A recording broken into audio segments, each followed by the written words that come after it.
ปัดธงโพไส้สำเร็จพิธีสัมมาคารวะพระเจ้าใหญ่สีโหโดยติดพันกับการจัดบุญประเพณีบุญข้าวเปลือกประจำปีพิธีสมมาคารวะพระเจ้าใหญ่สีโหโดยติดพันกับการจัดงานบุญประเพณีข้าวเปลือกประจำปีขององค์การปกครองบ้านร่วมกับคณะสงฆ์วัดธงโพไส้ขุมสะพายโพไส้ที่ขึ้นกับบ้านสะพายบ้านพัฒนาประชาชนอยู่ดีกินดีของเมืองสนะสมบูรณ์ได้จัดขึ้นในวันที่5 ธันวาคมนี้เขาห่วมมีพระอาจารย์บัวแก้วแก้ววงศากรรมการองค์การพุทธศาสนาสัมพันธ์ลาวแขวง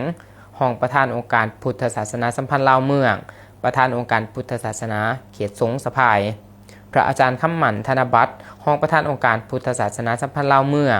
พระอาจารย์ธนุทองแก้วอุดรกรรมการองค์การพุทธศาสนาสัมพันธ์ลาวเมืองห้องประธานองค์การพุทธศาสนาเขตสงสะพายเจ้าอธิการวัดธงโพไส้พร้อมด้วยพระเทรานุเทระภายในเขตสงสะพายมีองค์การปกครองบ้านเฒ่าแก่แนวโฮมตลอดหอดพ่อแม่ประชาชนภายในบ้านและบ้านอ้อมขางมีคณะเจ้าภาพเจ้าศรัทธาโฮงท่านเขาห่วมซึ่งในตอนเสาร์ก็ได้มีพิธีไหว้พระหับศีลทำบุญใส่บาตรถวายเครื่องสัญญทานต่างๆแด่พระสงฆ์เพื่อให้เป็นสิริมงคลต่อด้วยพิธีแห่ต้นโพเงินต้นโพค่ำและพิธีสมมาคารวะขอพรพระเจ้าใหญ่สีโหประจำปีตามพิธีกรรมที่เคยจัดตั้งปฏิบัติกันมา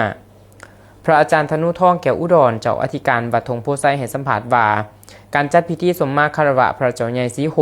โดยติดพันกับการจัดงานบุญประเพณีข้าวเปลือกประจำปีแม้นได้จัดขึ้นเป็นประเพณีทุกๆปีเพื่อขอขมาลาโทษเพิ่งบุญบารมีตามหีดข้องประเพณีของพ่อแม่ประชาชนชาวบ้านใหญ่สะพายที่เคยจัดตั้งปฏิบัติกันมาแต่โดนนาน